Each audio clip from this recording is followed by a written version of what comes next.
मुझे ना ये गीज़र से बहुत डर लगता है। एक्चुअली इसका स्विच हम लोगों ने बदलवाया है। इसके स्विच में से ना चट-चट आवाज़ आती है जब भी स्विच ऑन करो। तो इलेक्ट्रिशियन को कई बार बुलाया, वो कहता है कि नहीं, ये हेवी ड्यूटी काम करता है ना, इसके लिए चट-चट आवाज़ आती है, ये नॉर्मल है। पर इसको ऑन करने करने पर मैं जल्दी से भाग जाती हूँ। हे गाइस, मेरा नाम है Aarti. Welcome to the new vlog. दिन की शुरुआत हो चुकी है और मेरा सबसे इम्पोर्टेंट काम मैं इस समय कर रही हूँ, वो है मेरी बेटी को खाना खिलाना। साफ सफाई चाहे जितना भी कर लो, पूरे दिन भर कर लो, जिस घर में बच्चे होते हैं वहाँ साफ सफाई कम ही पड़ जाती है।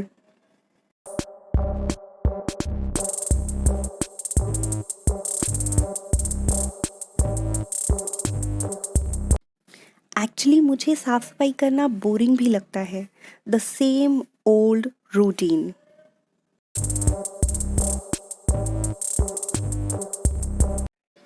मेरे फादर इन लॉ फिर से मेड के लिए बात कर आए थे, पर जब मुझे पता चला तो मैंने पापा से रिक्वेस्ट किया और मेड के लिए मना कर दिया मैंने, बिकॉज़ मेड का काम मुझे जमता नहीं है। और ये एक अच्छी बात है ना कि अगर आप घर में ही फिज़िकल एक्टिविटी कर रहे हो तो एक्सरसाइज की भी ज़रूरत नहीं है, और मैं एक्सरसाइज से भी बच जाती हूँ।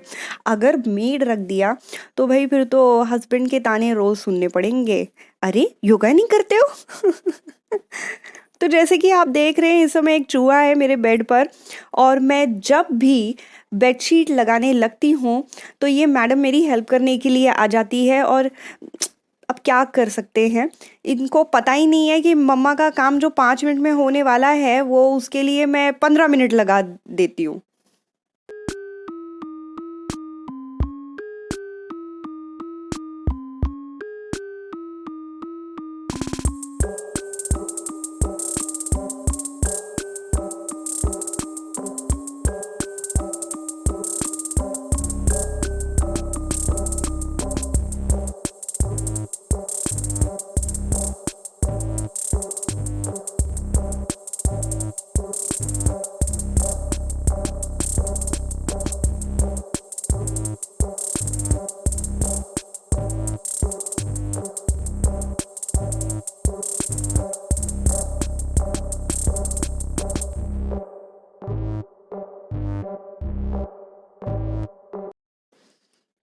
मुझे कभी कभी लगता है कि गंदगी फैलाने में मैं भी कम नहीं हूँ। मैं ही गंदगी फैलाती हूँ और मैं ही साफ भी कर देती हूँ।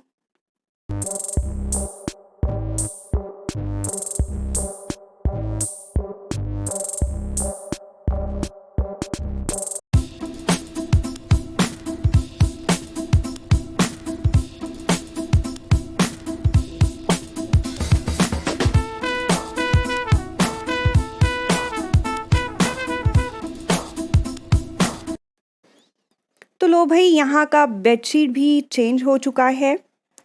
और ये जो टेबल पे कपड़े आप देख रहे हैं, ये एक्चुअली मैंने ही रखे थे। कल ही अगर मैं अंदर रख देती तो ऐसा मेस नहीं होता टेबल पर। तो मेरी बेटी का टेबल भी सज गया है। ड्रेसिंग टेबल को गंदा करने का पूरा श्रेय मेरी बेटी को जाता है। ये बॉडी लोशन लगाती है टेबल पर।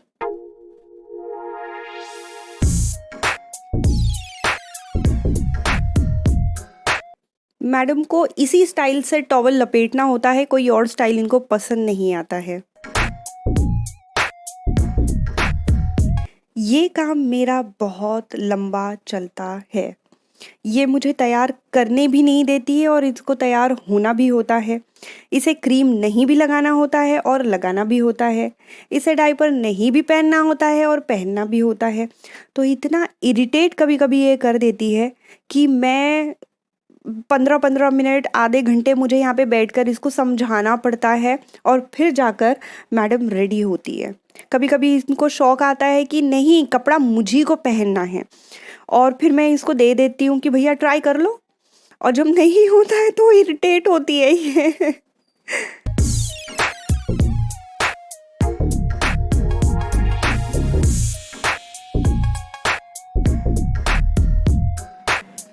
तो इस वक्त हम आ चुके हैं छत पर कपड़े सुखाने के लिए। पापा अभी घर पर हैं नहीं, गांव गए हैं, तो प्लांट्स को पानी देना मेरी ज़िम्मेदारी है। और ठंडी का मौसम है तो मैं छत पर मुझे डालने पड़ते हैं कपड़े, अदरवाइज़ वो नीचे सूखेंगे ही नहीं। तो ये दो बहुत इम्पॉर्टेंट काम हैं।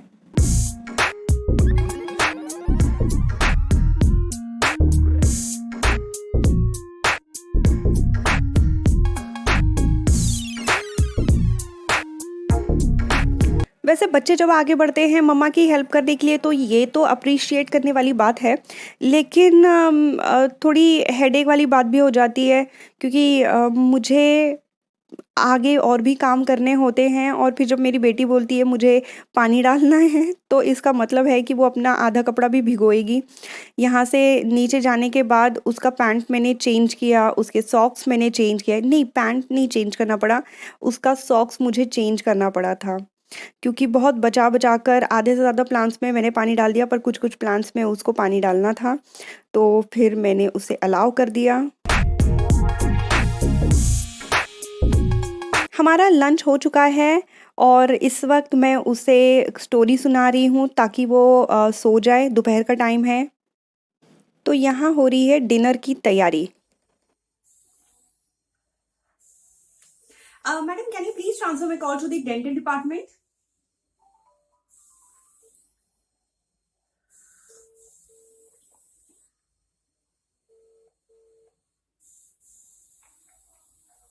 सर, मेरा एक अपॉइंटमेंट है आरती राय का डॉक्टर शिल्पी लाल से, तो वो कंफर्म है ना?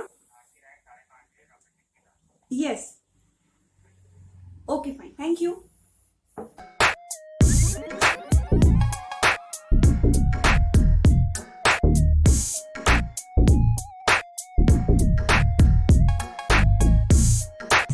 चलो बेबी, चलो बेबी,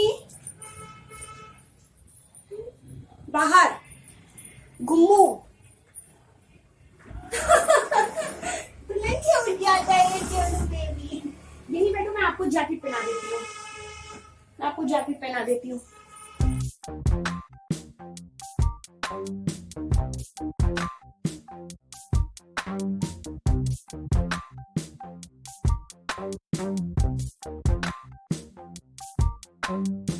तो इस वक्त हम हैं डेंटिस्ट के पास। मेरे एक्चुअली दांत में एक रूट कैनाल चल रहा था, उसका फाइनल फिलिंग बाकी था, जो काफ़ी टाइम से लटका हुआ था। तो मैंने डॉक्टर से रिक्वेस्ट किया कि उस चीज़ को कंप्लीट कर दे ताकि मैं आगे के दांत का ट्रीटमेंट कर सकूं। तो फाइनल फिलिंग के लिए आज मैं आई हूँ। हाय टाटा। हाँ,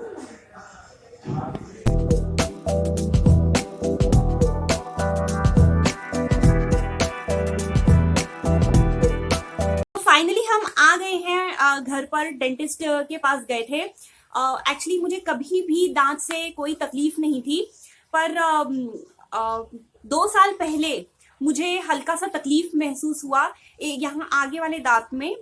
मुझे यहाँ जो दांत होता है ना, इसके पीछे एक दांत मेरा बचपन से था जो अंदर से सड़ा हुआ था, और क्योंकि वो पीछे दांत था तो आगे वाला दांत और पीछे वाला दांत के बीच में जो है वो कीड़े लग गए थे, तो उसकी वजह से मुझे तकलीफ हो गई थी। तो फिर वो एक दिन अचानक से टूट भी गया था वो दांत। तो 2 साल पहले जब तकलीफ हुई तो उस टाइम पे तो कोरोना बहुत ज्यादा था, तो मैं डॉक्टर के पास किसी भी हालत में नहीं जा सकती थी। मैंने फैमिली डॉक्टर से एंटीबायोटिक दिया था उन्होंने, और पेन किलर दिया था। मैंने 2-3 खुराक खाई थी और फिर वो ठीक हो गया था। 1 साल बाद दोबारा वो तकलीफ हुई मुझे इस साल। तो इस साल दोबारा वो कोरोना बहुत ज्यादा पीक पे था, तो हम लोग नहीं गए थे। लेकिन जैसे कोरोना थोड़ा सा कम हुआ तो फिर मेरे हस्बैंड ने मुझे कहा कि अब आप फाइनली अपने दांत का काम करवा लो। तो हालांकि मैं गई थी अक्टूबर के मंथ में मैं गई थी, और अक्टूबर में ही मेरे सेकेंड विजिट में ही मेरे एक दांत का काम हो जाना चाहिए था।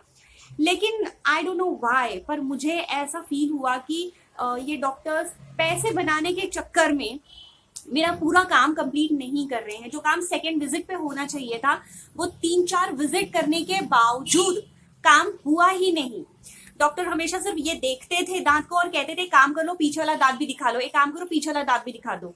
अब भाई हर किसी का एक बजट होता है, बजट के हिसाब से काम करता है, और डेंटिस्ट के पास क्या खर्चा होता है प्राइवेट हॉस्पिटल्स में तो ये आप लोग भी समझ सकते हैं।